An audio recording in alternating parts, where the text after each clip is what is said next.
Now you guys can hear me. You can hear me at least. Let's make sure we can hear JL Warren and everybody else, and nobody's got a weird echo. There's JL, and there is Mr. Aman. All right. Jay, you can say something. Say hello, everybody. Say hi. Hi, everyone. All right. Mr. Aman. Hello, yes, my name is Philip Canellis Philip. Aman, and I have a Okay. YouTube channel, Philip Canellis Aman. All right. Make sure everybody can't hear Nada. I should be able to hear now. I got the volumes turned on. So if you can't hear now, if there's a weird echo, let me know. Let me know. Okay. See if we can get some thumbs up in the old chat for hearing. Glad for this. Had a colonoscopy today. I feel awful. Charlie Welch. That's never fun. Oh, dang. Yeah, I know Charlie was having some health stuff going on. Well, I'm thinking about you, Charlie. Yep. All right. So if it's really quiet, let me know, and I'll see if I'll fix the volume over here on my end. But everybody can hear okay? Yes, yes. All right. So Awesome. here's what we're going to do today. Let FTF sweet. All right, this is what we're going to do today. We are going to I'm hosting a moderated debate between JL Warren and Phillip Aman. What we're debating is atheism versus theism. Hey, Sean Michael Beasley, good to see you. The format today, we're going to have 3 questions. Both debaters have submitted 3 questions each, and we'll go them one by one. Each person will have 3 minutes to answer the question. Then we'll have a minute and a half rebuttal, and then a 1-minute redirect. After we get there, then we'll get into the second portion of the debate, which will be more moderated conversation, and then we'll get to the Q&A with the audience, open discussion at the end. Everybody good with this? Excellent. Yes. All right. So, who would like to go first? I could start off. All right. So let me get JL. Let me get your questions up. Are we starting with that? Or are we doing Yeah. opening statements or? Yes, let's do our opening statement. I'm sorry. That's right. Yeah. Take your 5 to 10 minutes for opening statements. JL, I will mute you to let Philip have you'll have 10 minutes in just a second. Let me get my timer going. Nobody wants to hear that. Timer. How's everybody doing today? Everybody doing good? I'm looking forward to this. Hope you guys are going to have a good time. Now, we're not going to overtalk each other a whole lot. We're going to do the best we can to keep this civil. And Philip, I am muting JL, and you have 10 minutes when you are ready. Well, my opening will be very brief. I am a Christian. I take the position that the universe had a beginning, and this comports with Genesis 1:1 in the Bible. I take this position because non-living tangible matter can't move on its own without an immaterial cause. And this comports with the first law of motion, is that tangible energy and matter at inertia will remain inertive unless acted upon by a second particular. I also take the position that the universe had a beginning because the laws of thermodynamics debunks tangible and eternal energy/matter. More specifically, the zeroth law debunks an eternal cosmos in a closed system, and the second law of thermodynamics / entropy debunks tangible energy and matter in an open system. So by using the law of excluded middle, that it's either A or not A, those are the only 2 options. Is that, for the sake of this debate, tangible energy and matter either had a beginning or it's eternal. I yield the rest of my time. All right. Thank you very much. JL, you will have the same 10 minutes. Let me get the timer reset. And as soon as you are ready, you may begin. Awesome. I probably won't use all the 10, but we'll see where we go. So thank you, Johnny O, for hosting this debate, and thank you, Phillip, for extending the challenge.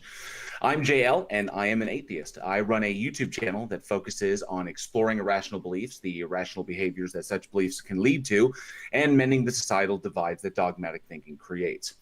My opponent, Phillip, makes the claim that he has proof for God, specifically the Christian God. His argument is a contemporary rewording of Thomas Aquinas' first way, also known as the argument from first mover, with a dash of the Kalam cosmological argument for taste.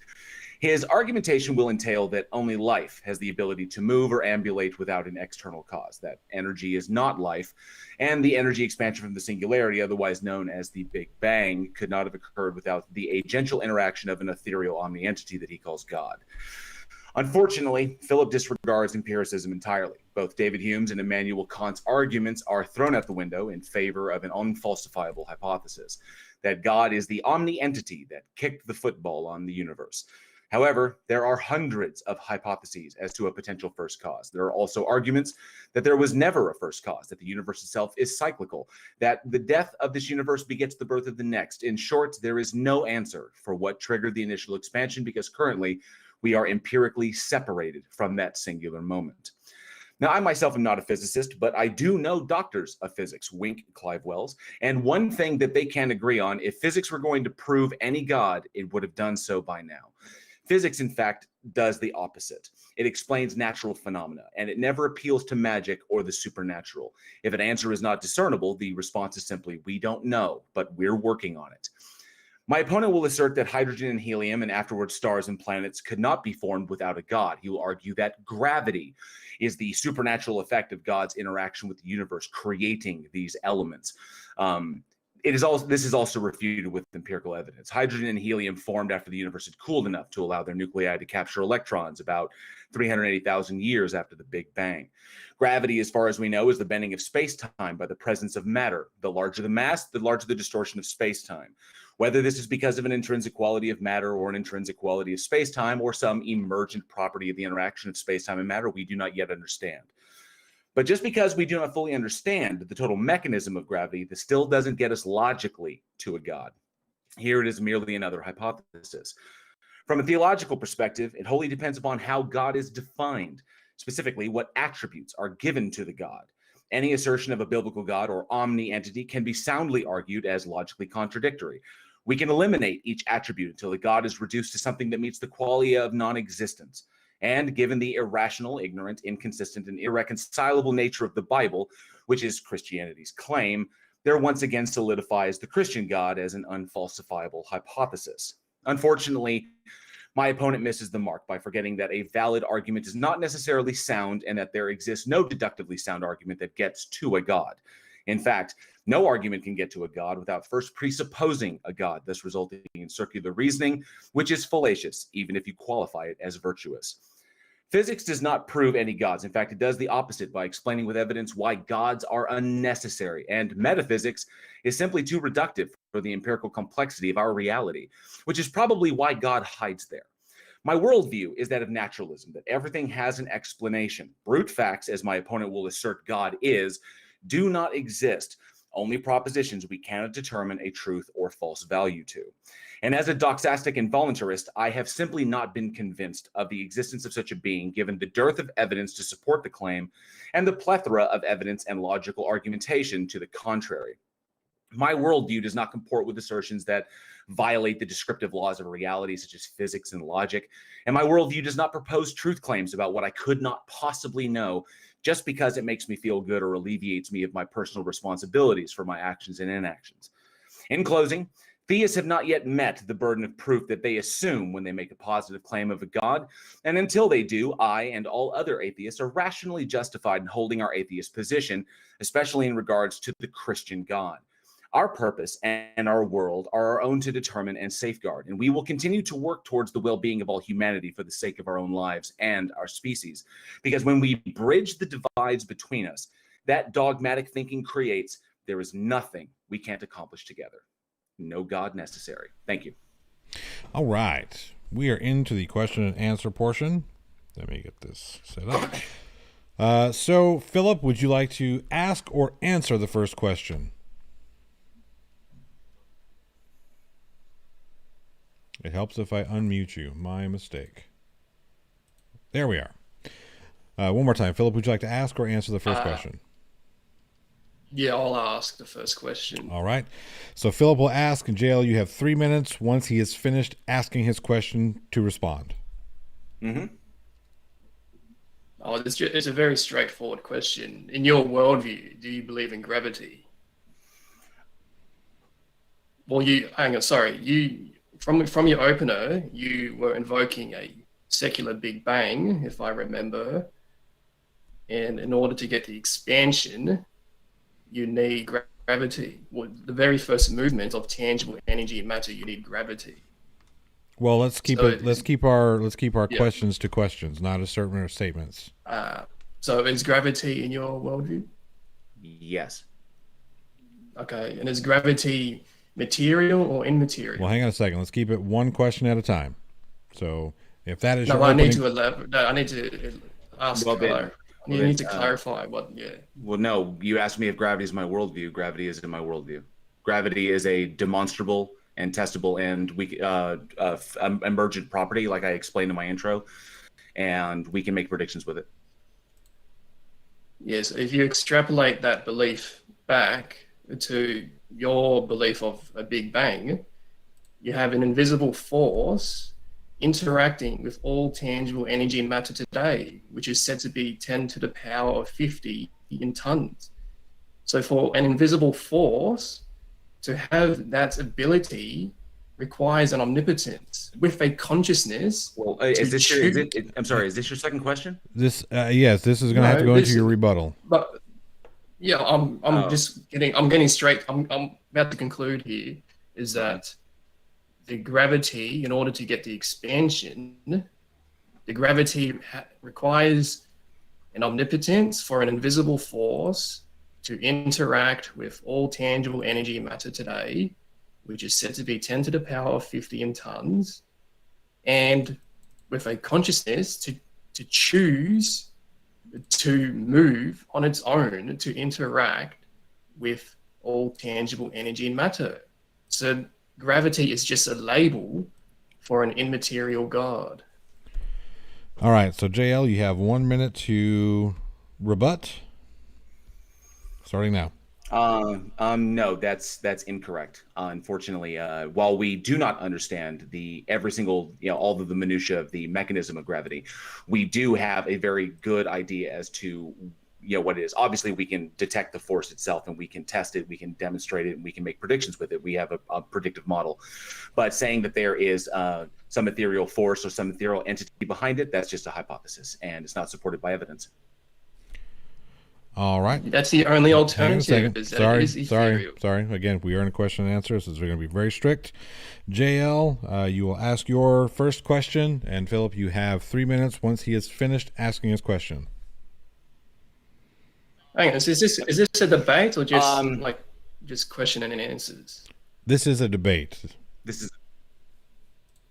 Well, he made an assertion. I have to address his assertion. Again, in this portion of the debate, we'll get to a little bit more of unstructured back and forth in a minute. As of right now, we are in the question and answer section. So, you have the format is you have 3 minutes to answer the question, and then your opponent will have a minute and a half to redirect, and then to rebut, and then you will have a minute to redirect. So he's going to ask you a question. As soon as he's finished, you have 3 minutes to answer, and then he will rebut your answer, and then you can redirect after he has finished. Yeah. All right. So Philip, how can you tell the difference between an undetectable, unobservable natural process and a God? Well, you only have two options. What we see today is the material / tangible energy and matter. So what we see today is the movement of the material. In order to get the very first movement requires an immaterial force, unless you allude to pantheism, that all tangible energy and matter consists of life, for it to be moving internally, not contingent on an outside particular. So those are the only two options. It's that it's either material or immaterial. And this comports with the law of exclude middle and the law of polarity. I yield. All right. JL, you have a minute and a half starting now. Well, I don't think I'll need a minute and a half, but well, Philip, you just made an assertion. You restated your hypothesis, but you didn't answer my question. So I'll rephrase it a little bit just to throw it back. By what methodology can you tell the difference between an undetectable, unobservable natural process and a god? Just using deductive reasoning in conjunction with the laws of logic and the laws of physics. Is that you can't see the invisible, but we can prove that the invisible created the visible. I yield. All right. So, Philip, this would be your second question. JL, you have 3 minutes when he is finished asking. Okay, my question is, do you believe tangible energy and matter is eternal, or did it have a beginning? I think I need a clarification. There's no such thing as tangible energy matter. Just tangible matter. Tangible meaning you could see it. Well, energy is infinite. It's better to use the term infinite and not eternal, because eternal has magical underpinnings. So energy is infinite, and matter is a state of energy. No, so you're getting infinite and unlimited. Philip, again, you've asked the question, allow him to answer. He has 3 minutes to answer. You'll have a minute to rebut.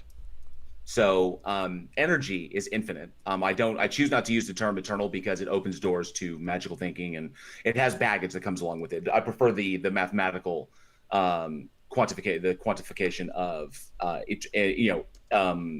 infinite. So energy is infinite. Energy, as follows from the first law of thermodynamics, energy cannot be created nor destroyed, because energy exists now, and wherever energy exists, also time does. So there's no reason to believe, or there's nothing to imply that of the energy before the Big Bang. So yes, energy itself is infinite. Matter is a state of energy after the energy has undergone change, like when it cools and allows nuclei to attract electrons and then create elements and then to create matter itself. So matter is not infinite, but energy is. All right, your redirect starts now. Yeah, infinite is too vague in this debate. You need to elaborate on that. However, you're alluding to unlimited. Unlimited and infinite are two different concepts. But in context to the question I asked you, you invoked that all energy is eternal. So then my follow-up, I need to ask a follow-up question to that. Do you believe that it was everywhere, or was it finite in size? Well, all of the energy in the universe, as we understand it, walking the universe backwards in time, going back to the Planck event, is that all of the energy in the universe was at one time in a singular point. Now, that was all the energy within the isolated system that we call the universe. So the universe being an isolated system, meaning that everything that exists is within the universe, it was just condensed to that point. Now, we can't say that there was anything outside of that. It was simply the universe. So the universe is an isolated system, all was contained within it. All the energy was condensed at one point, and then some state of energy or something, or some natural process we can't detect or observe, then triggered or pushed or moved, or maybe something quantum, I don't know, but then pushed. I mean, there's hundreds of hypotheses. Pushed the expansion, then we are currently within the expansion of the universe. So the energy itself, at one time, it's the state of the universe. It's always been the isolated system. If you want to refer to the isolated system as effectively infinite, you can. There is a temporal distance across it, but the energy itself is what is eternal, because that is what is important. The energy itself was infinite. So infinite scope. So the energy itself was infinite. It's always been there. It always will be there. This is simply the state of the energy right now. Sorry if I went over. Nope, no, you are right on time, actually. So you have I believe this is your second question. Yes, Yeah, this will be your question. All right. Yep. Second question. As soon as he's finished, you will have 3 minutes, and go.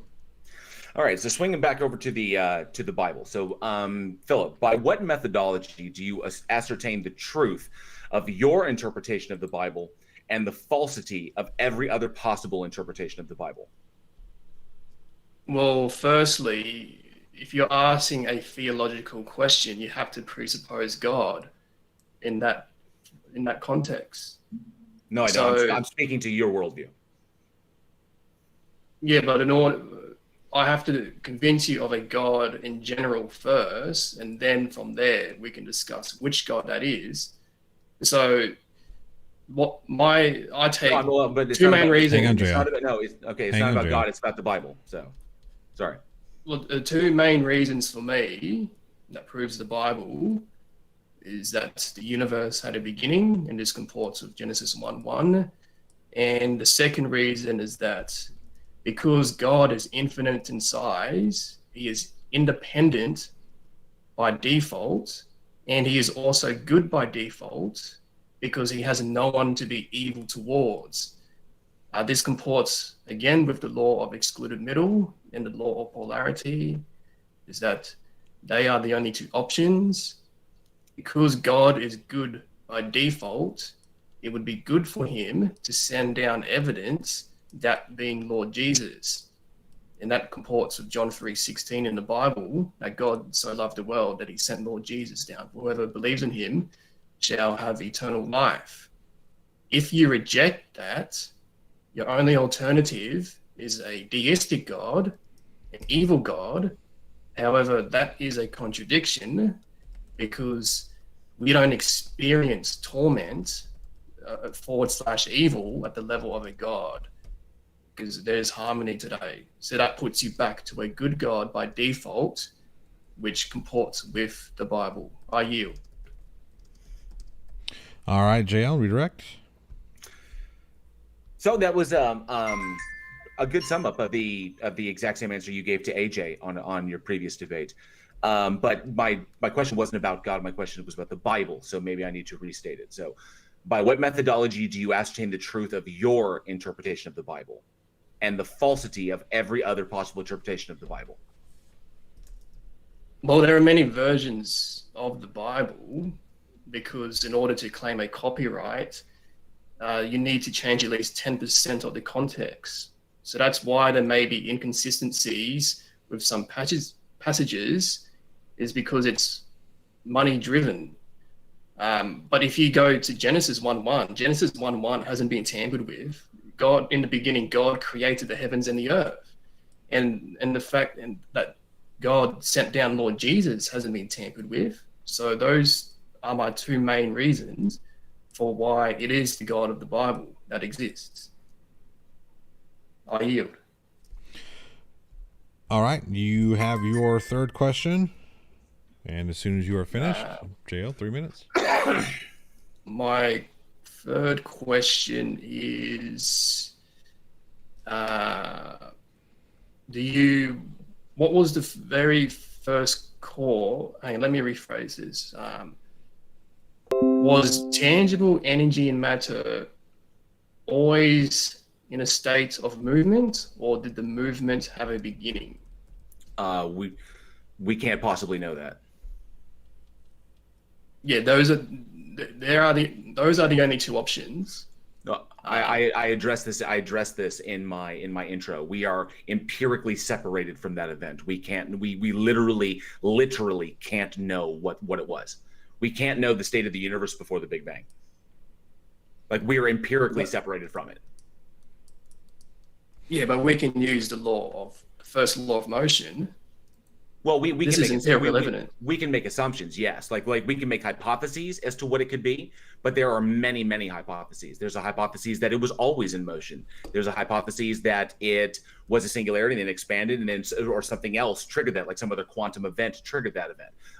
But we can't possibly know because, like I said in my intro, we are empirically separated from that. It is beyond the scope of our observability. Well, we could just So use. we can't know.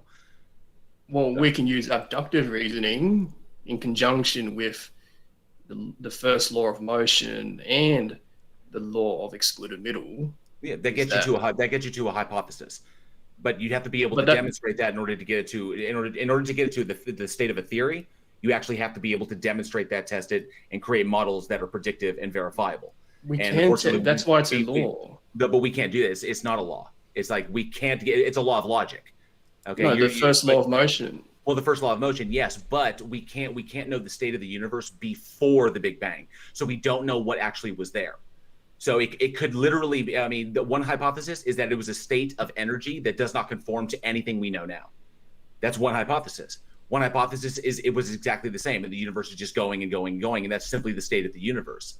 But to say that there was something like a first moment or a first mover, that's a hypothesis, and we can't verify that because we can't determine what force it was beforehand. So we know the effect. The effect is the expansion of the universe, but we do not know a force because we are, once again, empirically separated from that. We cannot make a determination of truth or false to that proposition. Okay, well, I'd rather us move on to the next portion of this debate. Well, JL, you have... Was that all the questions? JL, you have one last question, I believe, yes? I got a third one, yeah. All right, so JL, ask your question, and then 3 minutes will start. Yep. All right, so this one's a little... I'll try to word this one right. Given that the property of existence implies inclusion within the universe, and the sound argument that an omni-god cannot exist within the universe, and that such a being does not interact with the isolated system from outside of it, how can you make a truth claim about something that meets the qualia of non-existence? From what I gathered from that question, I'm assuming you're alluding to, for the sake of this debate, I need to clarify something with you. Were you invoking a god that is tangible energy and matter? No, I'm saying that with something that meets the qualia of non-existence, how can you make a truth claim regarding that? Well, existence is just a label for tangible energy and matter. So that's just a game of semantics. But if you extrapolate that back to the terminus a quo, meaning the very earliest starting point for anything in this universe, that goes back to my previous question. What was the first cause for the very first movement? So I yield over to the next portion. JL, redirect. So yeah, I guess I'll just maybe I'll try to rephrase it. So the property of existence implies, like if I say that something exists, that it has an implication. The implication is that it is included within the universe, within the isolated system of the universe. And there is a sound argument that the omni-god cannot exist within the universe, and that such a being does not interact with the isolated system from outside of the isolated system, because the second law of thermodynamics holds true. So how can you make a truth claim about something that meets the qualia of non-existence, meaning unobservable, undetectable, unfalsifiable, unverifiable, no models to allow for predictability? How can you make a truth claim regarding this? Well, by using the law of non-contradiction, if you assert that an omni-god is contingent to the parameters of the universe, well, that's saying that A is B at the same time A isn't B. So, and then using the law of identity, that A is A. So to elaborate on that, the A is finite in size, therefore that would put the immaterial in this scenario to be finite in size, contingent on an infinite in size particular. So no, I reject that position that God is not contingent. He's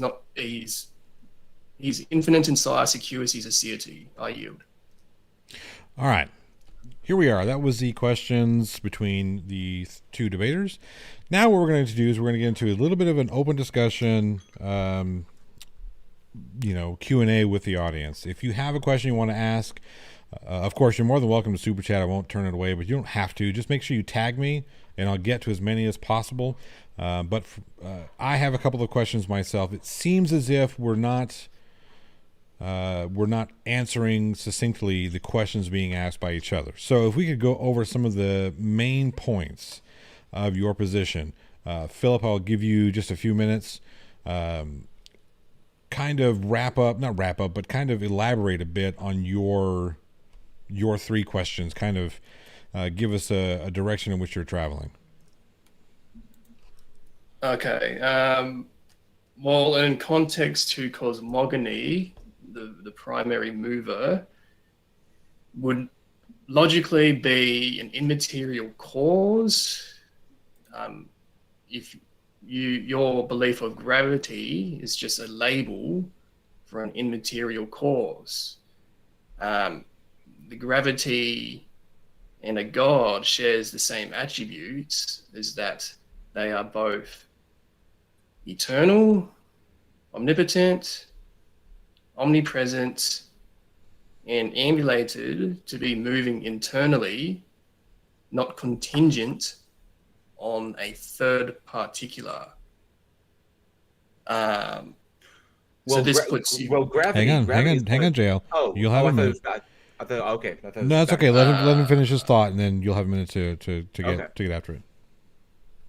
And then this puts you. If you make a hyperbolic assertion that the cosmos is eternal with all the stars and planets as they are today, well, then the zeroth law of thermodynamics / thermal equilibrium debunks that position, because there are over septillion tangible stars. Therefore, the temperature of that worldview of the cosmos in that worldview would either be torrid hot or freezing cold, because you have two opposing temperatures.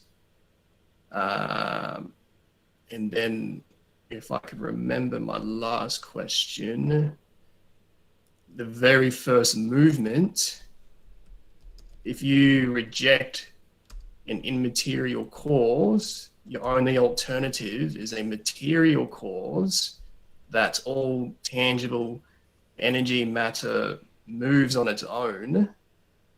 So, and that's alluding to pantheism, and pantheism is debunked with the law of identity, the law of non-contradiction, the second law of thermodynamics, and the zeroth law of thermodynamics. I don't want to elaborate on all of that. Well, that's fine. JL may not take that position. Well, no, that's fine. That's quite a bit to give JL some time to respond to. So, well, there was a lot to there is a lot to unpack, and if you'd like to take it bit by bit, we can do that. Yeah, well, I mean, I think I can sum it up pretty efficiently. So, gravity is not a supernatural effect. We know that it's either an effect of matter or an intrinsic effect of matter, an intrinsic effect of space-time, or a combination of the two. We don't know exactly the specific mechanisms of it, but that does not immediately conclude that it is a supernatural force. Gravity and the other three fundamental forces, the strong nuclear force, the weak nuclear force, and electromagnetism, we can trace those back, like the four fundamental forces can be traced back to pretty much the Big Bang. So we know how elements are formed from the beginning. We know that as the universe cooled, nuclei were able to attract electrons and create the two primary elements that are in the universe, is hydrogen and helium. We understand this, and we can make predictive models using it. We can verify them. We can, this is how this works. Once again, you jumped back to the hypothesis that there was something there that we can't observe or detect. So, I mean, certainly you could you could hypothesize that there was an immaterial agent that was, behind the Big Bang that kicked the football on the universe, and then, that was pretty much it. You could say that, But throwing attributes upon it, when you throw attributes upon this god, it has implications. And so we have to look at the implications of what those attributes mean in the context of the reality that we currently occupy.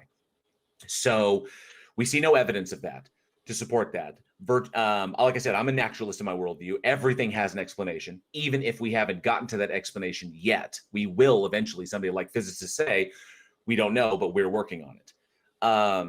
So it's still, the God that you're asserting is a hypothesis, because there was the Big Bang, the expansion of energy, the cooling of the universe, the formation of elements, everything guided by the four fundamental forces. And eventually, billions and billions of years later, we have planets and we have stars that have life and death cycles of their own within the isolated system of the universe that will eventually reach thermal equilibrium and the heat death. So that's it. And asserting anything supernatural, anything magical beyond that is, just because we don't have an answer for it, is essentially the God of the gaps. And you are moving into areas that we just simply don't have. We don't even have science for. We can make hypotheses all day, but we don't even know if the four fundamental forces were at play before the Big Bang. We don't even know. We don't know the state of anything before that. So we can't make assertions about it and just say this assertion is true. That's not the way science works. It's not the way anything works. So we're simply going to say we don't know. One day we might, but we don't know. But we have to look at we have to work with the tools that we have. We look at the isolated system that we are currently occupying, this system right here. We look at the descriptive laws of logic and the descriptive laws of physics that help us to understand how this universe operates. We use predictive models to further understand that, because our sense perception is quite limited. Empiricism does have its limitations. That is why we create unbiased predictive models in order to determine what could possibly happen in the future. These predictive models are so good, like for example, the heliocentric model. We can predict when we can predict the next solar eclipse down to the literally the 100th of a second, and the exact degrees as to where it will be split, where the path of totality will be on the Earth. That is how intense these predictive models are. And all right, JL, let's give him a minute to kind of catch up. Okay, but ultimately, no predictive model leads to a god, and you can't get to a god unless you start with a god, which is why the reasoning is circular. Is it my turn? Oh, yeah, absolutely. This is going to be more of an open discussion type. I'm gonna try and wrangle in the over talking, but as long as you guys are respectful to each other, I'm gonna hang back a little bit. If I notice that one of you is kind of going on a little bit longer, then I'll step in and say, hey, let's give the other guys a minute. So Well, please, both of you guys, please do your best. Enjoy yourselves a little bit, get your points across, and like I said, I'll if I think that somebody's out of line, I'll step in. You're still presupposing that tangible energy is eternal. This is debunked with the third law of thermodynamics in conjunction with the second law of thermodynamics, is that because of entropy, the subatomic particles are moving away from each other. So if you reverse that, there has to be a point of zero entropy. So this puts you to the third law of thermodynamics, that once a system reaches absolute zero of entropy, then it will remain at absolute zero. So you have you need an outside cause to get the movement. So this puts you to tangible energy having a beginning. But we don't assert that the state of the energy, we don't assert that there was zero entropy. I've never heard that assertion made anywhere, that the universe was ever at a state of 0 or 100% entropy. I mean, yeah, but in order for you to reverse the entropy, you have to assert gravity, and gravity is just a label to an immaterial God. No, gravity is an effect of mass on space-time. Yeah, but the space-time is immaterial as well. The space-time is just a label for an immaterial particular. You have a finite in size, a singularity. Outside the curvature of the singularity is an infinite in size, an immaterial property. That's immaterial property. We're going to have an impasse because I reject particulars. A particular is just an item. It's just a label for something. Just for the sake of this debate. I mean, particular just means an item. I think you have a fundamental misunderstanding of the laws of thermodynamics, and I think that you are misapplying them in some areas. Gravity, you're just asserting it. No, gravity. No, I think that you're either misunderstanding the wording of it, or you're applying it in a way that suits your narrative. But the four fundamental forces are just the four fundamental forces. We understand them. We can make predictions with them. We can verify them. We can test them. There's nothing supernatural about them. So gravity is the effect of matter on space-time. Space-time is a fundamental part. Space-time is of our isolated system that we call the universe. That's it. There's nothing further to go from there. It's just the isolated system of the universe. If you say that something exists, it exists within the isolated system. That's the definition of a universe. Is that if something is stated to exist, then it is within the universe. If you say that something exists and it's out, and you say, but it's not in the isolated system, it's outside of it, then it actually meets the quality of non-existence. Because if it's outside the universe, there can't be anything outside the universe. It's an isolated system. That's the definition of an isolated system. Because I heard you earlier, you were calling it a closed system. It's not. The universe is an isolated system because everything that exists is within the system itself, which is all the energy that ever was and ever will be. Okay, but that just means a closed system. No, it's an isolated system by definition. That's just semantics. So do you believe? No, it's not semantics. There's open systems, closed systems, and isolated systems. The universe is an isolated system by definition because everything that exists is within it. The Earth, there are open and closed systems within the isolated system, but the universe itself is isolated. So you have. Okay, so then you're invoking omnipresent, tangible energy. So you have no movement. Well, omnipresent. No, omnipresent. No, energy takes energy takes many forms. It takes only one form. You have kinetic energy. You have potential energy. You have thermal energy. I mean, I have to bring up the list so I can name them all. But you have many kinds of energy, and many different forms. Splayed out across the but you need the matter first. Energy becomes matter when it cools. That's what I was getting to. Yeah. If you stop interrupting, energy converts into matter, and then from the matter you can get kinetic energy. But what you asserted earlier is omnipresent, tangible energy. So I'll grant you that energy converts into matter, but you're still stuck at T0 because you don't have an immaterial prime mover. Your assertions of forces earlier is just a label for the effect of the immaterial cause. No. So you're alluding to they existed after because we can't actually state that the four fundamental forces were even in play before the Big Bang. Like I said, think of the moment of the Big Bang like a giant wall.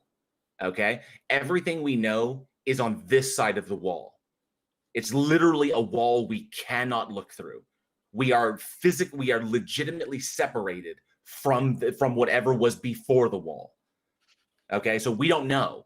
It could have been that the four fundamental forces weren't even in play. It could be that the laws of thermodynamics didn't even apply. It could be the laws of physics were on their head. It could be a mirror universe running backwards to our perspective, but forwards from their perspective.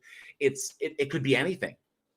I mean, it literally could be a unicorn with its butthole pressed against the wall, and out came the universe on this side. No, we don't know. We legitimately don't know. Literally all hypotheses of before the Big Bang have equal credibility, as ridiculous as they may be, because we are empirically separated from that moment. We cannot get to that. So anything you could literally assert, God, boom, and then there it was. But we can't determine that because we can't observe or detect the state of the energy or the state of, the energy that composes our universe. We can't detect that or observe that before the Big Bang. So all hypotheses are equal. Your assertion of a unicorn is finite in size, contingent on an infinite in size particular. You need an infinite in size primary mover, not contingent on a third particular. So your assertion, well then, look, you're filibustering too much. So my question to you, for us to stay on point, is what, was tangible energy in matter always moving, or did the movement have a beginning?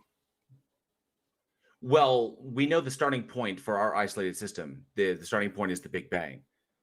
But what caused the expansion? We don't know. We can't possibly know. You only have two options. No, we can't possibly know that. We don't have enough detail. We don't have enough information to make a valid truth or false determination. The first law of motion. No, these are hypotheses. No, Sorry. This is empirical evidence. No, these are we hypotheses. See things moving today. No, because we can't assert that you're what interrupting. we know. No, we can't. No, because I'm. You're interrupting. No. All right, Phillip, hey guys, both Phillip. hang on a second. Here's the deal. You're good. Hang on a second. So I'm going to give Phillip the floor. I want you to ask your question, and then JL, take your minute to answer. Gotcha. Okay, so there are only two options. It's that it is either moving or the movement had a beginning. This comports with the law of excluded middle, that it's either A or not A. To elaborate on this, it's either moving or it's not moving. If it's not moving, then the movement had a beginning. So if you assert that all tangible energy and matter is always in a state of movement, then you're alluding to pantheism, that all tangible energy and matter consists of life for it to move on its own. But I take the position that the tangible energy is not omnipresent, that it's finite in size. So in order to get the very first movement from zilch locomotion, it requires an outside force. That outside force is an immaterial particular with an omnipotence and a consciousness to choose to interact and have the ability to interact with all tangible energy and matter. So my question is, do you believe that all tangible energy was always moving, or did the movement have a beginning? Neither. We can't know that answer. Well, then, do you believe, I think you said yes to this question, do you take the position that tangible energy is omnipresent, that it's in a closed system? So then your only alternative is an open system. Sorry, Phillip, don't. Please don't misrepresent. That's the only alternative. No, please don't misrepresent. What's the opposite to close is open? Phillip, I'm asking you, please don't misrepresent me. The universe is an isolated system because everything that exists is within the isolated system. Okay? Open systems and closed systems exist within the isolated system. Energy itself. That's a contradiction. No, it's not. Yes, it is. Okay, no, it's not. Okay, think of it like this. Okay, well, hang on a second. Hang on, wait. No, I'm trying Phillip, to analogize. why? I'm trying to analogize this. I understand, but I would like, let's see if we can get some clarification. Why is it that way, Phillip? Why is it a contradiction? Because he is certain that the universe is contingent on something else. So you said you're a naturalist, that all that there is today is energy and matter. So you can't say that the universe is finite in size but contingent on an infinite in size universe. No, you're alluding to a multiverse. Okay, well let's let him. No, let's sorry. let JL. Let's let JL. We answer can't do that. we can't do these claims after claims after claims. What you said was not naturalism. Naturalism is that everything has an explanation. Materialism is that all that exists is energy, matter, and information, the things that compose the isolated system of the universe. Okay, I'll try and analogize this for you. Okay, the best way I've been able to describe this in my history of debating is the universe is a river moving in one direction. Okay, and the river is always flowing in one direction. You mean the water is moving, not the whole river? Well, okay. The water in the river is flowing in one direction. That's the universe. The Earth is a boat in that universe. Now we can do things in the boat that we could not do if we were in the river. We can take things and put them in the boat. We can take things out of the boat and put them in the river. So that is an example of an example of an open system. The Earth is an open system to energy. Energy from the sun comes into the Earth. And you contradicted yourself again. No, hang on a second. Energy from the sun comes into the Earth and then leaves through radiative cooling. Okay, but the boat is still in the river and heading down the river. It can't get out of the river. We are in the boat experiencing the intake of energy, the outpouring of energy through the open system, because the Earth is an open system to energy. But the system itself, the universe, is an isolated system. It's defined as this because all that exists is within the universe. You contradicted yourself again because you're asserting a cosmos, and inside of the cosmos is a universe. A universe and a cosmos have two different meanings. A cosmos implies omnipresent, tangible energy, and a universe implies finite in size, tangible energy. So you can't assert a universe inside a cosmos without a gap. No, I just looked up the word cosmos. Hang on a second. We'll get into definitions here in a minute. Hang on a second. I'll allow your rebuttal that definition. Let's let Philip finish. Oh, okay. Yeah, you got it. So if you assert a cosmos, and inside of a cosmos is a universe, well, that is a contradiction because you need a gap in between those two universes. So you're alluding to a multiverse, but you have to account for the gap. The gap is an immaterial and omnipotent particular, but what debunks eternal energy to begin with are the laws of thermodynamics. So you can't assert a multiverse without going back to terminus a quo. All right, let's give JL a minute to answer that query. No, cosmos. The definition of cosmos is the universe seen as a well-ordered whole. Cosmos and universe are interchangeable. The cosmos is the universe. I mean, that's legit. That's legit. There is no alternate definition of that. The cosmos is the universe, just another name for the universe. Cosmogony is the study of the origin of the universe. Okay, yes. And cosmology is the study of the universe and its. You're filibustering. No, I'm not filibustering. I'm let him answer your question. Let him answer your position. So I'm saying that you're utilizing the term cosmos like it has some alternate definition that nobody has agreed upon. The cosmos is the universe. You don't agree with it. No. I'm literally looking it up right now. Both the Oxford Dictionary definition and the Stanford Encyclopedia of Psychology definition and the general colloquial version of it. You missed my entire point. No, but you went into a kind of diatribe about multi-worlds. Look, you don't have an argument. Just let me finish. No, I do. Well, hang on a second, Philip. You put out a lot of assertions there, and it's... No, I didn't. He's the one making assertions. Hang on a second. I elaborate on my premise. You put a lot... Okay, so you elaborated quite a bit on your premise. There was a lot of things, a lot of moving parts to your elaboration, and it would be unfair for either one of you to have to try and remember all of the assertions or the clarifications. So let's see if we can't break this down a little bit and allow JL and JL allow Philip to kind of address them more, one by one or two by two. Yeah, I'll just ask just a yes or no. Can you answer this with a yes or no without filibustering? Let's see. Do you believe that all tangible energy was omnipresent or not omnipresent before the formation of the very first tangible protostar? Yes or no? Can you rephrase? Do you take the position that tangible energy was omnipresent or not omnipresent before the expansion that you call the Big Bang?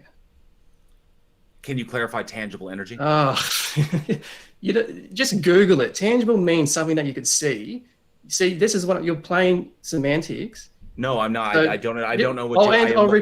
We're staying on this question. No, you're not getting out of this question. You're not getting out of this question. Philip, I legitimately don't know what you mean by tangible energy. Tangible meaning that you could see it, something that you could see. You could see light.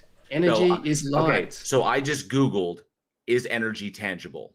And it says depends what you mean by tangible. Light. I said energy. Okay. Yeah, so you can see light. So energy is not an object. It is largely a bookkeeping quantity, a property of objects. Energy is more than just a property. So it's the light. Hello. Okay, hello, so energy. Hello. It's the light. Hang on. We were doing such a good job. We're doing such a good job of keeping this respectful. We're doing a good job of keeping this respectful, and we're going to continue that way. So let's my question. You're not getting out of this question. So before the formation, let's think of it this way. How can we wrap this question up where it's going to be a little more tangible, a little more easy to digest? We got over his hurdle of the definition for tangible. So my question, to reiterate, is: do you take the position before the formation? Well, let me rephrase that. Do you take the position before the expansion that you call the Big Bang, was all tangible energy omnipresent, or was it not omnipresent? We can't possibly know that. You only have two options. So this is where you have to... No, stop. This is where you have to stop. Hang on. It is a true dichotomy. This is where you have to stop talking. Let me educate you. All right, hang on a second. I will explain to you why it's a true dichotomy. I will explain to you why it's a true dichotomy. Phillip, okay? If you're going to ask... It is a true... Let me explain. All right, there we are. Here we are. Both of you are muted right now. I will assert that if you're going to ask a question, allow the answer to come. It's okay for a little bit of back and forth, but right now what we're doing, both of us are just kind of over talking each other. So let's ask our questions and then get an answer, and then we can move forward. He said that am I being heard? You are now unmuted, yes. Okay, so you asserted that this isn't a true dichotomy. It is a true dichotomy because it comports with the law of excluded middle and the law of polarity. To elaborate on this, it's either everywhere or it's not everywhere. There isn't a third option. So to reiterate my question, before the expansion that you call the Big Bang, was tangible energy everywhere, or was it not everywhere? Well, first we have to address the law of polarity is not a law of science. Okay, just dismiss that. Dismiss it and use the law of excluded middle. Let me finish. I'll answer the question. You're stuck on this question. I'm not getting off this question. No, I'm not. Yes, you are. Philip, allow him to answer your question. Can I finish? So the law of polarity is not a law of science. The law of polarity is a psychological concept that is adjunct to the law of attraction, which is created by Tony Robbins. So no, I don't think that we have enough information in order to determine the state of energy before the Big Bang. You can reject that. I could just use the law of excluded middle, that it's either A or not A. To elaborate on this, it's either everywhere or it's not everywhere. So to reiterate my question, before the expansion that you call the Big Bang, was tangible energy everywhere, or was it not everywhere? We can't possibly know that. Okay, we can by using deductive reasoning. You only have two options, so we can rule out that tangible energy being omnipresent is a fallacy because tangible energy can't move on its own without an outside particular. You need an immaterial force to get the movements. You then have to assert gravity being that immaterial cause, but the gravity is just a label for an immaterial God. By using a reductio ad absurdum, I'm going to point out the fallacy in your assertion of gravity. So you have two particulars in this scenario. In your worldview, you have two particulars. Particular A is tangible energy, and particular B is the immaterial / gravity. Those two particulars are conjoined to each other with no gaps in between. Therefore, there isn't a third particular in this scenario. For particular A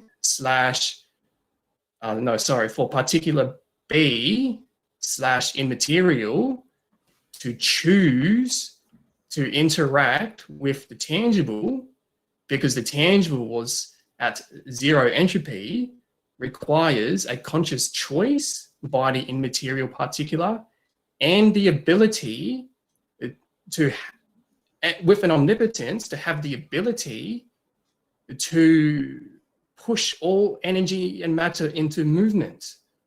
So to summarize that, the gravity is just a label for the immaterial, and that immaterial is a label to a God. But if you run with that and assert pantheism, well, then that is debunked with the law of non-contradiction in conjunction with the law of identity, is that you have the immaterial and the material both eternal of each other. So therefore, A is B at the same time A isn't B. Because pantheism is a contradiction, we can use custodated humans to point out the fallacy in an omnipresent pantheistic God, is that because humans are finite in size, that would put this false pantheistic God to also be finite in size. Because you have a finite in size particular, that implies that it's contingent on an infinite in size particular. So, all right, we're getting into a very long explanation of your position here without JL having the opportunity to take before you get the expansion that you call the Big Bang. See, I've already ruled out that. Well, hang on. How about we just ask the question? You want to complain about other people filibustering, but you've been going on for quite some time. I'm just pointing out that we only have one option now. No, you haven't. No, you haven't. The tangible energy was not everywhere. I've already pointed out the fallacy. You can't know that. You see, what's your rebuttal? We can't. My rebuttal is that we can't know this. You're speaking. You can't know what? You're speaking about things that we can't possibly know. How can something be everywhere and not move? No, for something non-living. You're speaking about a state of the universe that we can't possibly observe or detect, that we are empirically separated from. You can't possibly know that. I can know that if something is moving or not, the first law of motion. No, I can tell you that if you were correct, you would have won a Nobel Prize for what you're asserting. Atheists and agnostics are below 7% worldwide. So in order to get the movement for the tangible requires an immaterial force. Yeah, that's a hypothesis. That's a hypothesis. That's a hypothesis. You've hypothesized. You're pretty.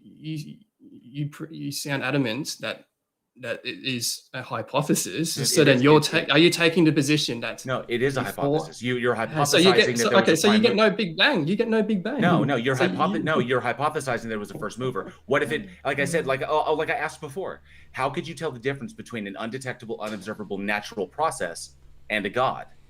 I've already addressed this with you. If you you actually never answered that question. Hang on. No, you actually never answered that question. Philip, are you on a script, dude? Hang on.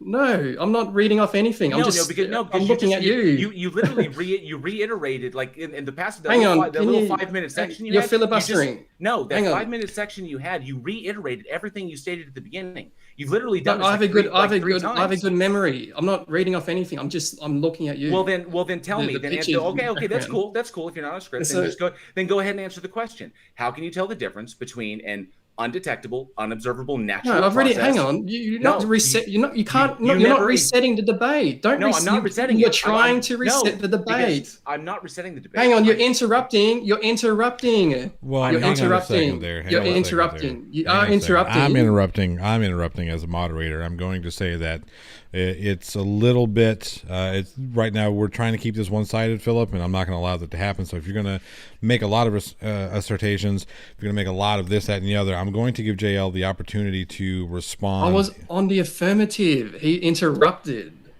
So well, you did ask. You did ask him a question. No, hang on. He was adamant. Did ask. No. I wasn't asking a question. I was pointing out the fallacy. All right. You hang on. You asked him a question, and then as he was attempting to answer, you wanted to try and point out a fallacy. Now, allow him to get his answer out first before you go into your automatic rebuttal.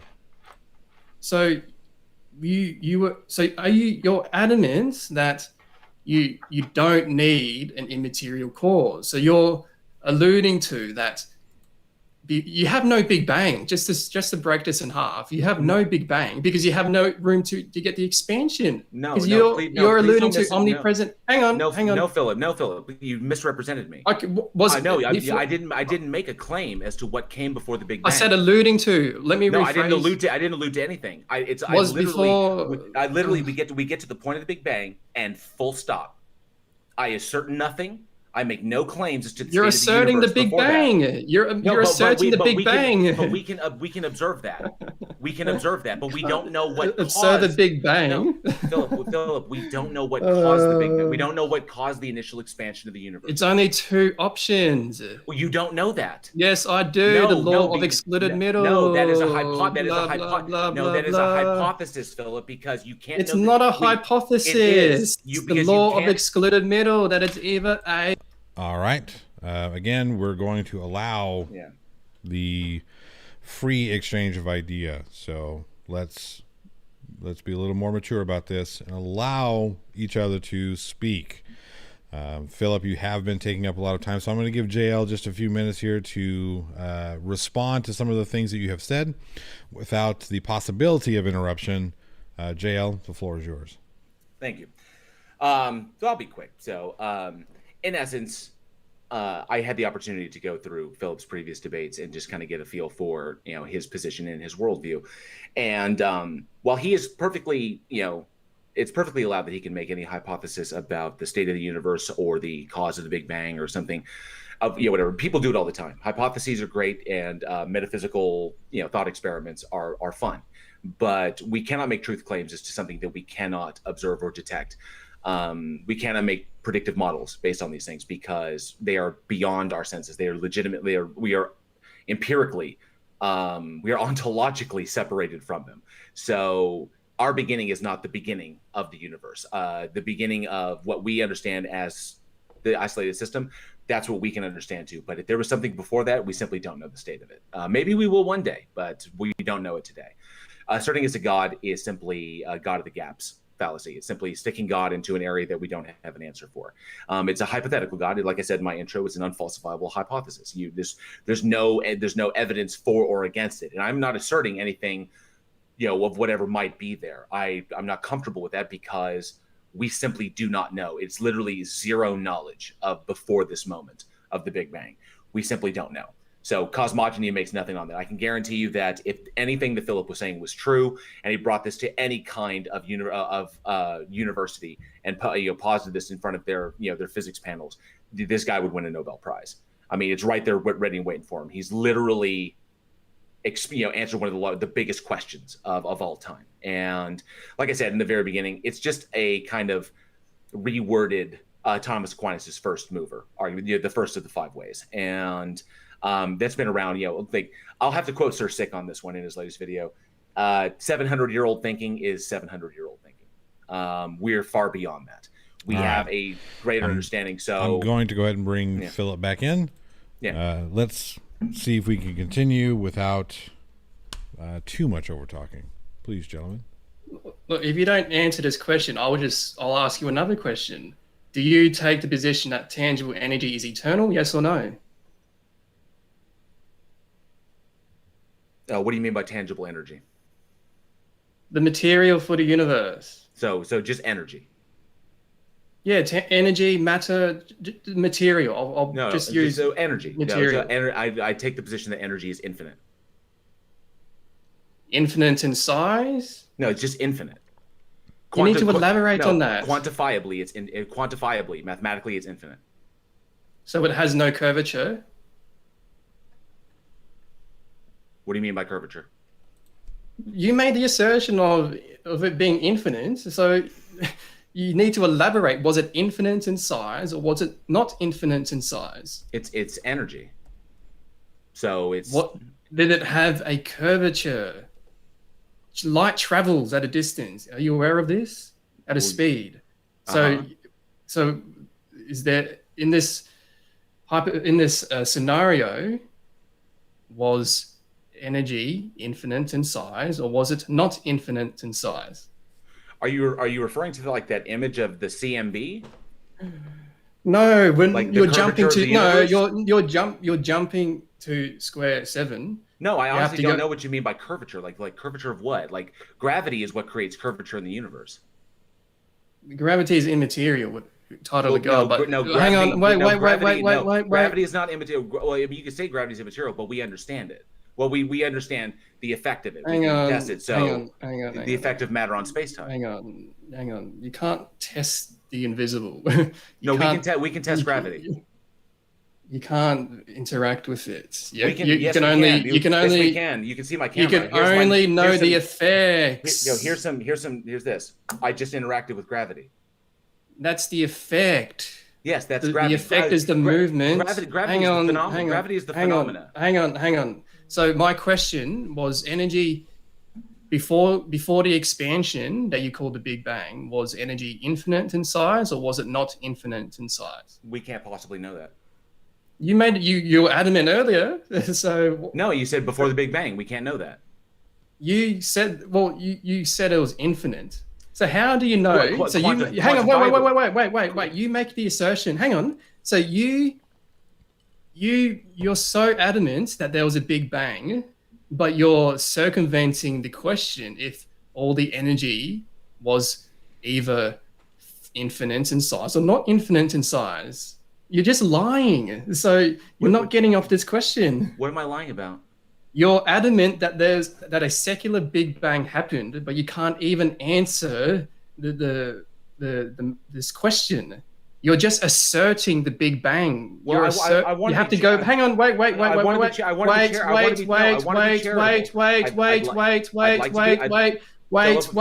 interrupting me. You're interrupting me. Philip, grow up. You're interrupting me. I will interrupt you, and I will also mute you. Now grow up. You're interrupting me. All right, there we go. I'd like to be charitable. Hang on a second. Here's the thing. Again, keep it civil. Let's not act like children. Being heard? I don't know if I'm muted or not. You are now being heard. Were you talking? Okay, so time? You made the assertion of the Big Bang. Your only alternative then is that it's finite in size in order to get the expansion.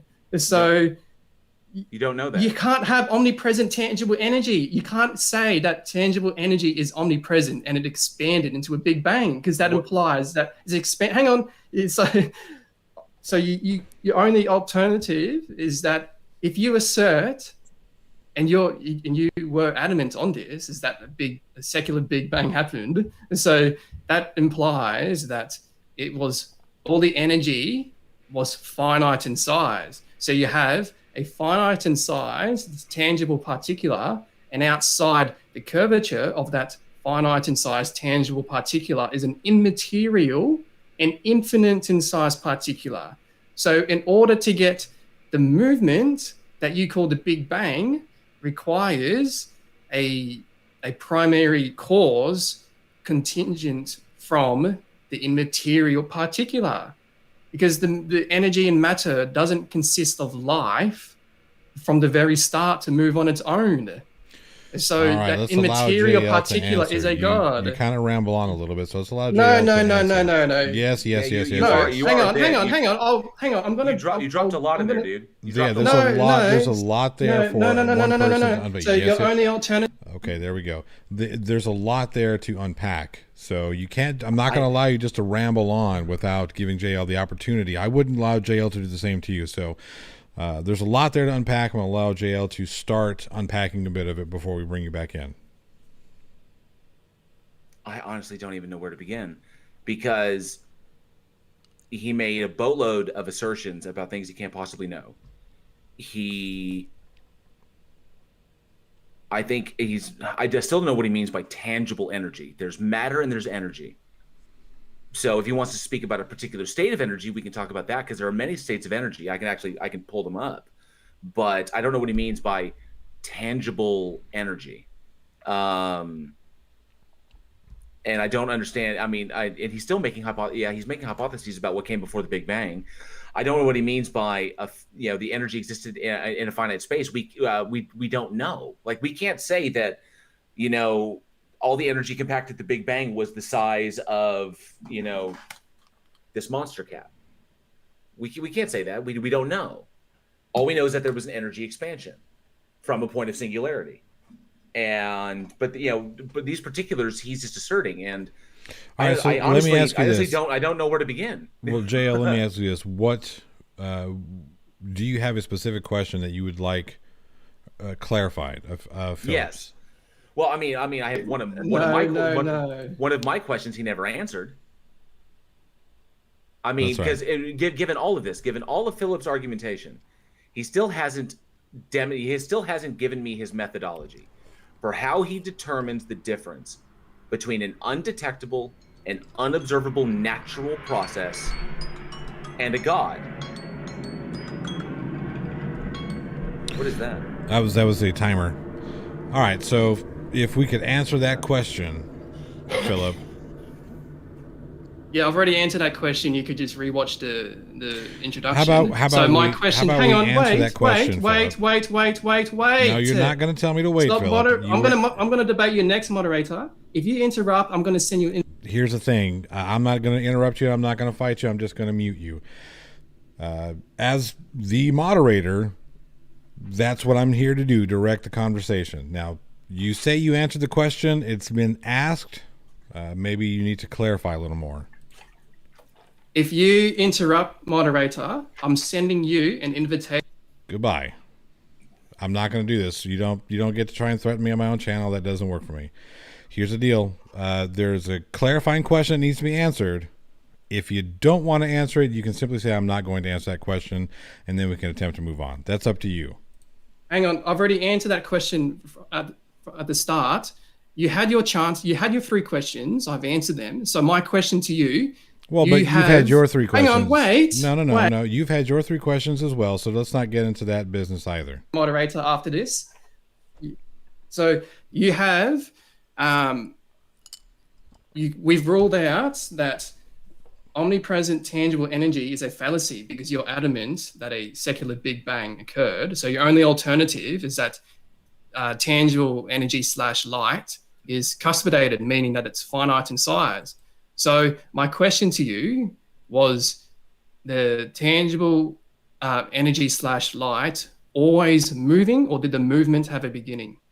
We don't know. We can't know that.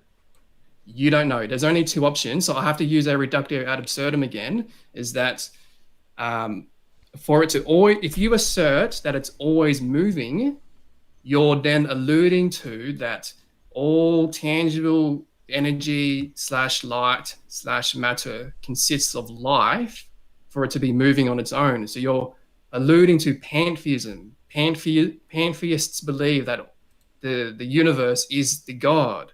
So your only alternative is that the movement, in order to get the expansion, had a beginning. Because the movement had a beginning, it is contingent on the second particular with an omnipotence and a consciousness, therefore God. So before you filibuster and play semantics and lie... Well, hang on a second. We're not going to do that. Hang on. Whoa. You accuse me of lying? Yeah, we're not going to do that. Hang on. No, hang on. You hang on. We're not going to do that. I'm debating you. I'm sending you an invitation to debate later, moderator. So you have No, that's not how this works. That's not how this works. I'm keeping this conversation on track. If you're going to make assertions or accusations that JL is lying, then he is going to have the opportunity to defend himself, as I would give you the opportunity to defend yourself if JL accused you of lying. So my question is... You've asked your question. He's answered no, it. No, he said, I don't know. He said, I don't know. So I have to elaborate. I have to clarify. No, you don't have to elaborate. Yes. I'm not going to leave this. You think I'm going to leave this debate? I'm not going to leave. I'm not going to leave. You can circumvent the question all you want. I'm not going to leave. Philip, you've made yourself abundantly clear. You do not need to elaborate because all you're doing is repeating yourself. That's all you're doing. I asked for clarification as to what you're trying to explain. You won't give me clarification as to what you're trying to explain. I asked for definitions of what you're positing. You don't give me definitions for what you posit. You give me hypotheses that you can't back up. You give me assertions that you have no evidence for. Okay? The reality of it is you are making assertions as to a state of energy and a state of the universe that we can't detect or observe. Flat out, that's it. You're wrong on this. What you assert before the Big Bang is all it is a baseless assertion. You have no evidence to back any of that up. Okay? Now you have rambled on time and time again. You have repeated your entire intro statement 4 times. So I ask you again. In all charitability, how are you able, Philip, to determine the difference between an unobservable and undetectable natural process and a God? Am I unmuted? You are. JL, I've got all the time in the world to do this. I'm not going to leave, okay? I don't want you to leave. Okay, I want you to answer the question. I'm not going to leave. This is entertaining for my audience. So you can circumvent the question all you want. Phillip, hang on, you're interrupting. No, you're interrupting. Phillip, you're interrupting. Phillip, you're interrupting. You're interrupting. Phillip, You're interrupting. You're interrupting. I don't want you to leave. I don't want you to leave. I want you to answer the question. So that's fair, Philip. I mean, you're awfully demanding of JL. However, you refuse to answer questions, and that's not how we're going to do this. So if you would like to answer the question that JL asks, that would be awesome. So we can, facilitate the conversation. Phillip, you've asked me the same question like 9 times, and I've told you we can't know that. There is not enough information to make a determination. It is not a true dichotomy. No matter what weird logic you throw at it, which I'm sorry, you're not using those correctly in these terms, but I'm asking you, and you never gave me an answer. You dodged it completely. By what methodology do you determine the difference between an undetectable and unobservable natural process and a God?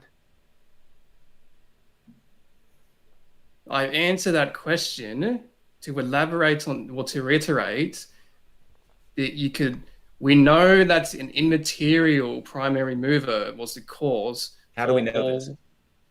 Let me finish. No, you made. Okay, hang on. I'm elaborating. Hang on. Philip, you made a positive blah claim. blah blah blah blah blah blah blah blah blah. Philip, you made a positive claim. You need to back that up. You said we know it was an immaterial prime mover. That is what triggered the Big Bang. How do we know this? What evidence do you have? Am I unmuted? Am I unmuted? What evidence Philip, do you have? hang on a second. Hello, Philip, when you act like a Philip. Here's the cool thing. When you act like a petulant child, I'm going to mute you. That's the way this works. This isn't your debate channel. This isn't your modern day debates. This isn't anything. If I think that you're acting like a petulant child, I will mute you. Now, if you want to answer the question, feel free to answer the question. So you're gonna stop interrupting as I get my first sentence in? No, you made a positive claim. You need to be able to back that up. You're the one who's making assertions. You have no argument. Hang on, you're interrupting again. You're making assertions without you're just giving me your opinions. You don't elaborate on anything. You don't know how to debate. You're just playing semantics. I'm not going to leave this. If you're betting on me leaving this chat, it's not going to happen. I've got all the time in the world. Hang on. Philip, I don't want you to leave. In the interest of charitability, I don't want you to leave. I want you to answer. Hang on. Because you haven't answered it. I've answered the question. No, you haven't. Well, then do me a I'll favor. reiterate. Do me a favor. Entertain me, and answer it again because maybe I forgot. I'll reiterate before you interrupt. The first law of motion. I'm going to speak very slowly to you. That energy and matter at inertia will remain inertive unless acted upon by a second particular. That second particular in context to cosmogony is the immaterial. So the movement in context to the first law of motion is tangible energy in matter. So that's how we know, that's how I know that an immaterial cause was antecedent before tangible energy and matter. So my question to you is, do you believe that the expansion that you call the Big Bang, was it always moving, or did the movement have a beginning? I believe you've asked this question several times, and JL's it's not a true. I'm sorry. I'm sorry. We're going to end it. We're going to end that question right there and move on to the next because it's a true dichotomy. No, I'm sorry, Philip. It's not a true dichotomy. What's the third option then? You keep using that word. I don't think you know. I don't think it means what you think it means. So it's not a true dichotomy. The third option is we don't know. We do not have enough information to make a valid true or false claim. Using a reductio ad absurdum does not get us to an answer.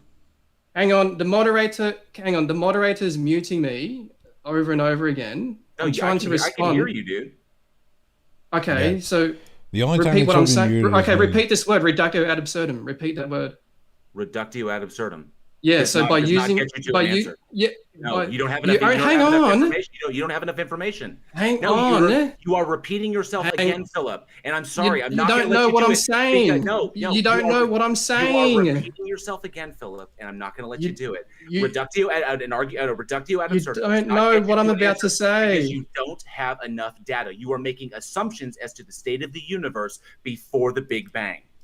And you can't possibly know that. I have already stated that we are empirically separated from that event, from before the Big Bang. We can't know that. So you can't make assertions as to the state of the universe or the state of energy before that. You can't even make assertions to the fundamental forces of the universe, the four fundamentals. You can't even make assertions to those. We can't make assertions to anything. So everything that you propose is hypothetical and is completely unfalsifiable in any stretch of the imagination. So let's please move on. Please move on to the next thing, okay? I think we have beat this topic to death. Let's move on to the next. Hang on, it's my turn to speak. Am I being heard? You are being heard, but we are going to. We're going round and round. Keep quiet, moderator, because I'm debating you after this. Well, later. So you have. You're not debating me on anything. Okay. Then you backed out of the debate. So you have. No, I never agreed to any debate. So that's not how this works. That's not how debates work, son. There was no debate offered to me. You challenged JL. I agreed to host. That's the end of that. So here's the deal. We're going to move on from this because we seem to be circular moving here. So let's move on to a secondary topic when it comes to the subject. Hang on. Am I being heard? You are being heard now. Yes, it's a true dichotomy because it comports with the law of excluded middle. You can't reject the law of excluded middle. We're moving on. It's not a true dichotomy. You can't reject the law of excluded middle. It's a true dichotomy. You're using that incorrectly. You don't know what the law of excluded middle states. Yes, it's either A or not A. To elaborate on this, hang on, stop interrupting. I understand. Stop interrupting. Stop interrupting. Stop interrupting. Stop interrupting. Stop interrupting. Stop interrupting. Stop. This is not an opportunity for you to give me a lesson in the laws of logic or the laws of physics. You are not a physicist and you are not a logician.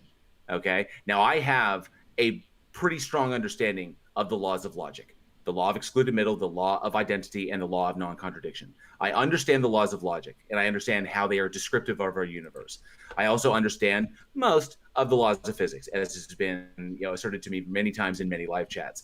So I do my best to work with what I know, and I try to learn as much as I can. Okay, but you are making assertions about things that we cannot possibly know. You have no evidence to back up anything that you're saying. You're utilizing the laws of logic incorrectly, like flatly incorrectly. So let's move on to the next one, because what you're asserting is not a true dichotomy. End of story. Full stop. That's a hyperbolic assertion. So it's either A or not A. We're moving to on. elaborate We're on this. moving on from Hang on, this sir. Hang on. I'm elaborating on the law We've of excluded elaborated middle. on this one to You death. don't know We're I'm moving on. elaborating on the law of excluded middle. Hello, we're hello, moving on. hello, from this. hello. We're moving on. You don't need You forfeit if you don't let me respond, then you have forfeited because you're circumventing There's the- no I'm not. forfeiting. my I'm not. premise. No, I'm not. Yes, you are. If you keep you're not interrupting, arguing. then you have forfeited. You have You're not forfeited. ar- I'm going no, to title this. I will title this as a forfeit if you keep interrupting me. I don't So care. you Title keep interrupting me. Title it Jared gets bent over a barrel. I don't care. The law of excluded middle. JL gets punished with a dong in The, his mouth. the law Whatever, of it doesn't excluded matter. middle. You're using logic The law wrong. You're of using excluded logic middle. wrong. You're It is just not a making true another dichotomy. assertion. You're All right. using logic Is- incorrectly. all right, It's here we not go. a true dichotomy. Both of yous are now silenced. We're going to give it a second. Everybody take a second. We're going to move on from this topic, or move on from this point, and then get to a separate topic.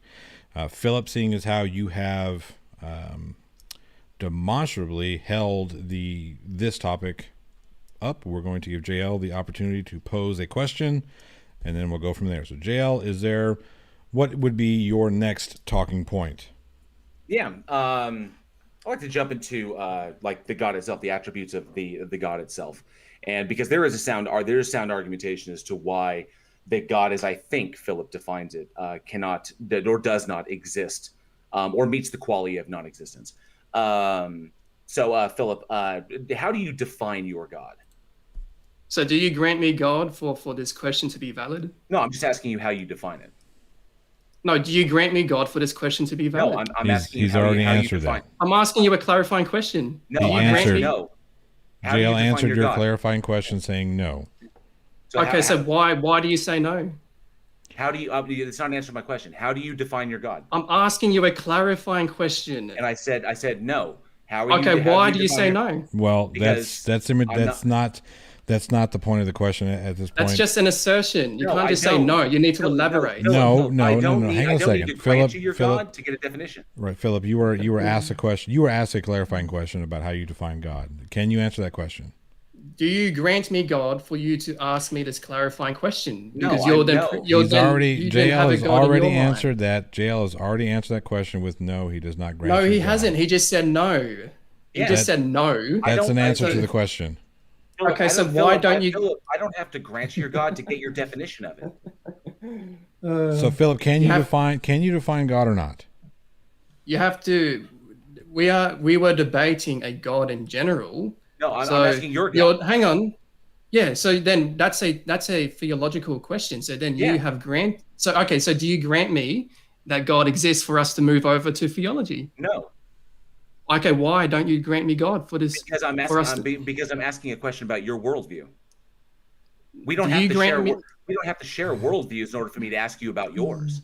That's just good. This is Do you just grant- this is just communication. Do you grant that God exists for us to move over to theology? He's already No. answered that question. The question. Okay. the Why answer to don't that you? question Okay. is no. Why? Can You you said- answer okay, the? why Can do you you say answer? no? Can you answer the question or not? I'm asking a clarifying You've question. already asked your clarifying You asked question. it. Now, can No, you he answer said the question or no. not? Yeah. No, I don't grant it And that was the Okay. answer Why to don't your you question. grant it? It doesn't work because I that don't way. have to. I'm asking another clarifying. Why don't you That's have fine. to? That's fine, Johnny. That's fine because I don't have Okay. to. Why don't you have to? Because I don't have, like I said, it's part of communication. I don't have to grant that your worldview is true in order to ask you about your worldview. We are moving this. You're asking me a theological question. Yeah. Oh, I'm asking you how you define God. Like how do you So- how do you define your God? What So attributes do do you, you give to it? Okay. So do you grant me that God exists for us to move over to theology? No, I don't. Okay. Why don't you do that? Because I don't have to. Why don't you have to? Because I don't have to. Why don't you Flatly. have to? Because this is a part. That's of just an assertion. because this is a part of communication, Phillip. We don't Yes, have and to I'm s- communicating. Phillip, we don't have to hold the same worldview for me to ask you about yours. I'm not You've asked asking me, about a you've asked me worldview. plenty about my worldview. I'm asking you about your worldview now. Okay. I'm I'm not asking about your okay, worldview. like for example, if I ask my old pastor, Jack, how he defines God, he'd give me, and he knows that I'm an atheist. He would give me his definition of God, how he defines it, which is very much in line with Spinoza's God. So I'm asking you, how do you define your God? So you dodged my question. You are the one who's dodging now, sir. Hang on, sir. Hang on. I'm sending you a debate later. So just Well, be you can be on the lookout for that, moderator. Okay. Good So, luck with that. Good luck with that. Here's the deal. so- You've been asked a question. Are you going to answer the question or not, or should we move on to the next question? Hang on. Just give me some time. I've given you plenty of time to answer the question. Hang on. I'm allowed to answer the question. Can you answer the question? Hang on. Can you define your God? Hang on. No, hang on. So Can you answer the question? Yes or hang no? on. I'm talking to JL. Right, and I'm So- Yeah, I'm I'm waiting for an asserting that answer. Yeah, I'm asserting can you that you stop will answer the interrupting, question, or we're moderator? going to move on. So you're asking me a theological question, Yeah, I can ask a question about your theology. 'Cause but I wasn't guarantee that- asking. Hang on. No, I wasn't can guarantee that asking. your version of theology does not match other versions of I theology. wasn't asking. My clarifying question wasn't asking you about your worldview.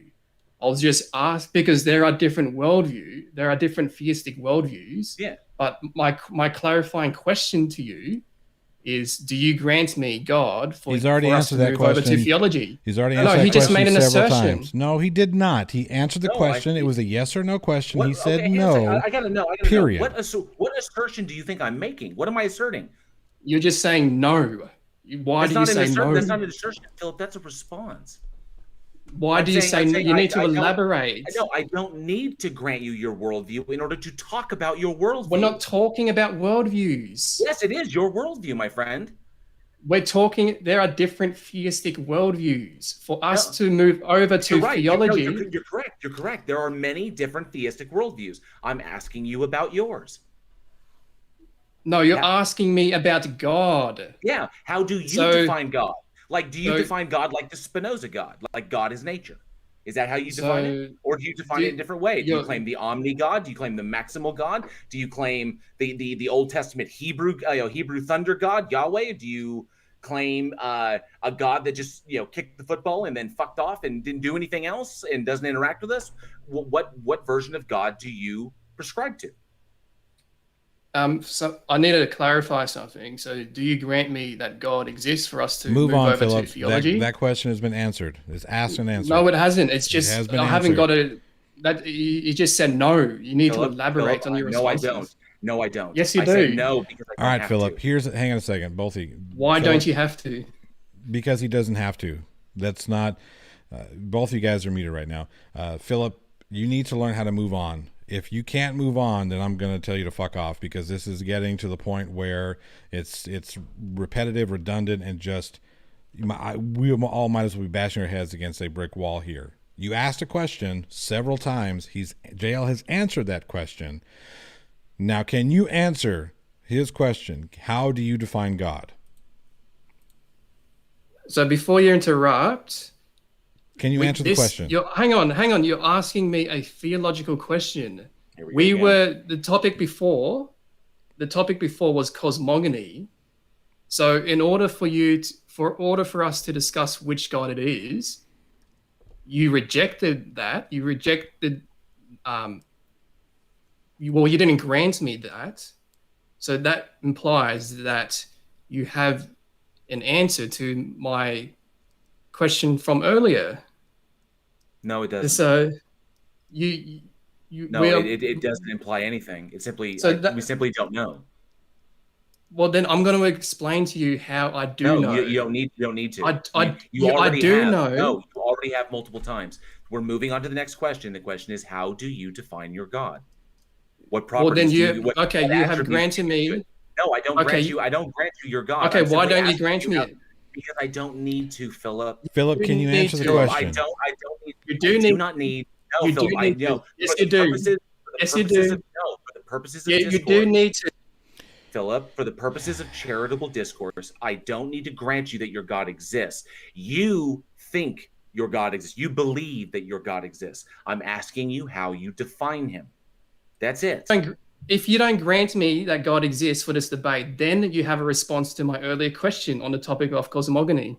No, that doesn't follow. That's a non sequitur. Yes, that's a premise. I just presented you a premise in conjunction with the law of excluded middle. Okay. I could repeat the question for you again. I don't know how. No, hang on a second. Here's the thing. I would like to know. Hang on a second, Philip. Can you answer the question? I'm asking a clarifying question. Your clarifying question has been answered, so I'm assuming that you can't answer the question. Yes, the question has been answered several times, so I'm going to assume that you can't answer the question. I'm the one that has to I'm the one who has to respond. So you haven't, and you're premise refusing one. to respond. Hang on, I'm presenting a premise here. So premise one: if you don't grant me, no. Hang on. You've been asked a question. We're Can going you to debate answer the later, question? moderator. No, we're not. Moderator, we're going to debate later. Can you answer the question?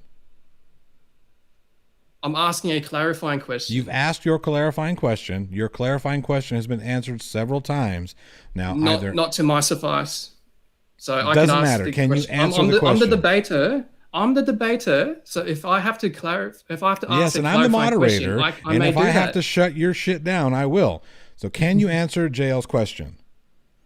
So it's a pretty simple question for any theist. How do you define your God? But you're presupposing that you have granted me that God exists. Then I'm not. Okay, if you don't grant me that God exists for this debate, then you have an answer to my earlier question on the topic of cosmogony. No, the two are not related. So stop trying to deflect and dodge. Okay, I'm not dodging. Yes, you are dodging. Phillip, no, I'm not dodging. You dodged my earlier question. No, I'm not dodging. I'm not dodging. I'm not dodging. I'm not dodging. I'm not dodging. I'm not dodging. Every time you do this petulant child shit, I'm going to mute you. I mean, my goodness, that might work with the idiots that you hang around with, but it's not going to work here. I am taking the position that you are refusing to answer the question because you just can't or you won't. Either way, JL, I'm going to allow Philip to ask the next topic, and then we'll go from there. So, Philip, next question, please. Well, just to educate you on the law of excluded middle. No, we're done. We're moved past. No, we have moved past the law of excluded middle. We've already said we're moving past it. Do you have a different question on the topic? So, okay, my question. Before the expansion that you call the Big Bang, did the movement have a beginning? Okay, you've asked that question. We've already moved on from that. Hang on. We've already covered that topic in extent. That's been debated at the very beginning of this. We've moved on from that topic. You won't answer the question. You won't answer the JL's question. You won't answer JL's questions about defining your God. So we're moving on to a new question. Ask a question that has not been asked yet.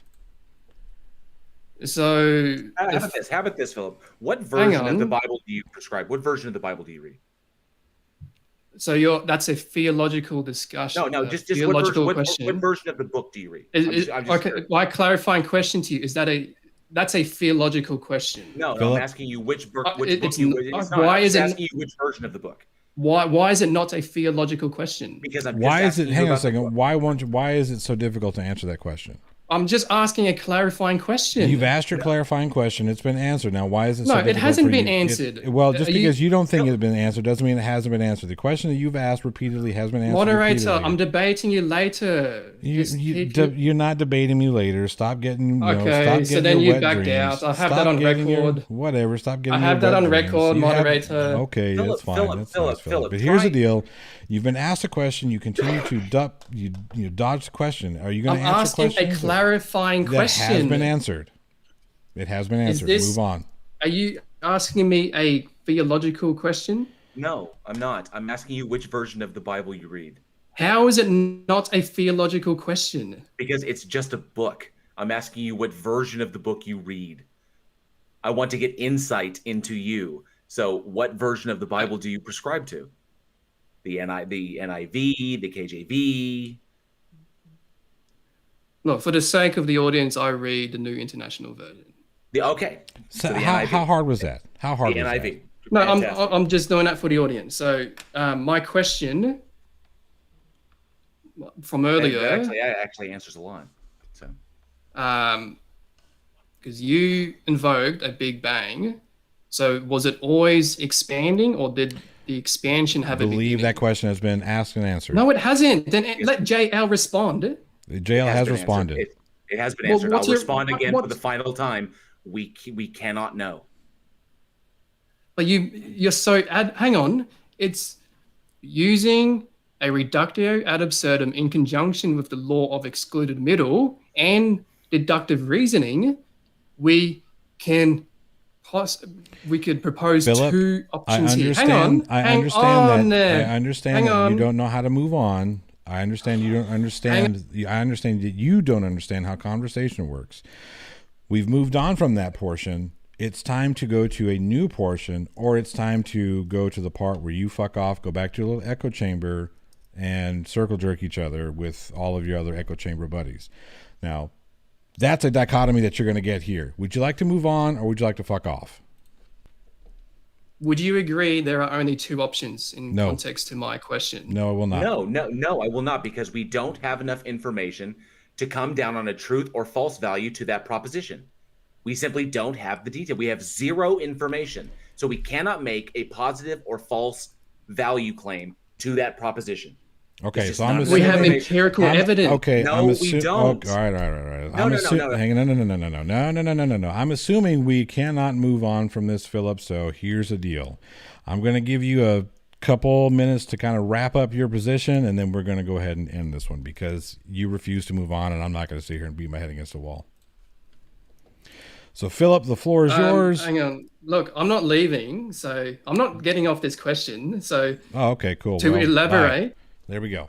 You are leaving, Phillip, and that's how that works. So yeah, this has been interesting. I got to say, like I said, when people want to debate, there's a certain way you do that. I don't know what Phillip is on. I think we will end this one here in just a minute. I'm going to read out the super chats, and then we will go to a sort of after show. Awesome. Very interesting. Let me pull up the old super chats. And we did have some questions, but Phillip doesn't answer questions, apparently. He just wants to ask the same question over and over again. But in the interest of being transparent and honest, WebBart says, is God natural or supernatural? MathPig asks, I just arrived. Has this been gravity as an improved and timeless force, just like God? So protostars equals God. That's a question. MathPig also says, for Phillip, are you saying that our opinion is gravity moved the first atoms together? We can't prove that, and by definition, God is a primary mover, so therefore God. Skydiver Tanner says, does he mean energy we physically see when he says light? I would bring him in to answer those, but I don't want to hear the same words that have come out of his mouth for the past hour. So I apologize. If that makes me a terrible moderator, I accept that, and we'll move on.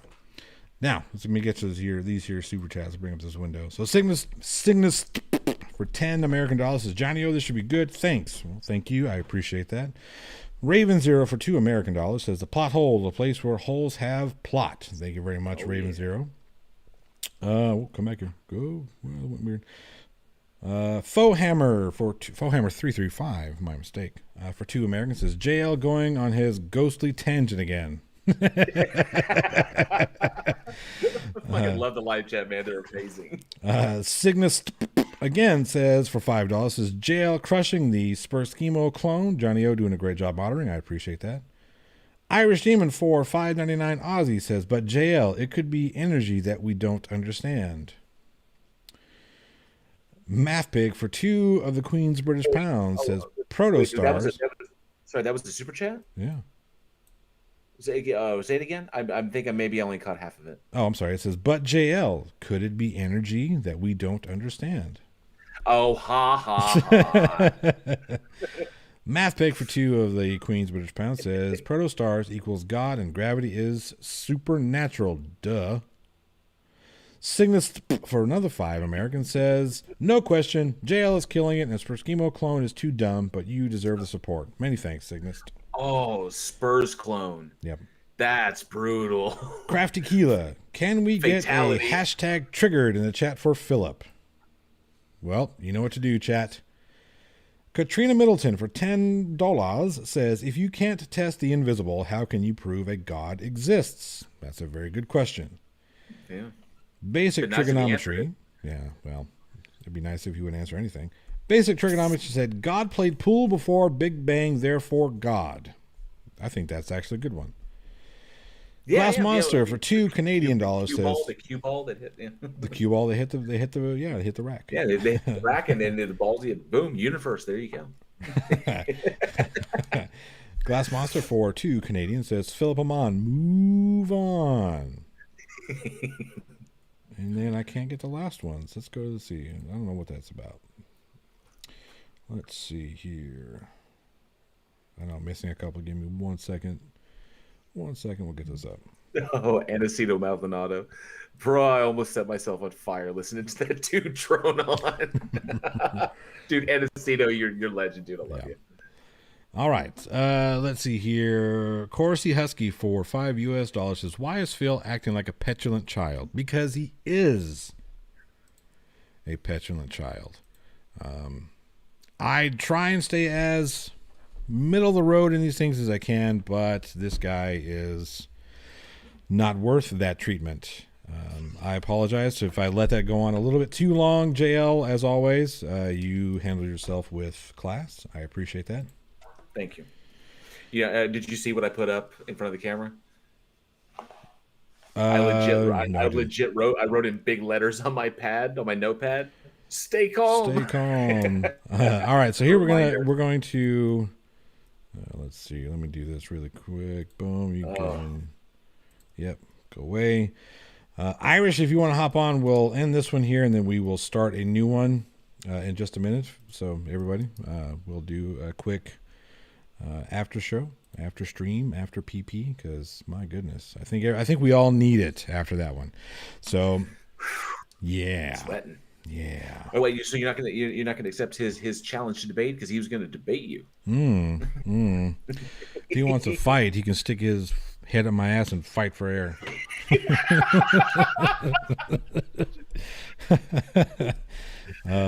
Johnny O, everybody. Yeah. All right. He's here all night. Tip your waitress. Be sure to tip your waitress. All right, we'll do this after show here in just a second. We'll get it all set up. But yeah. We'll be back here in just a few minutes. Peace. Wait a minute. Where did it go? No.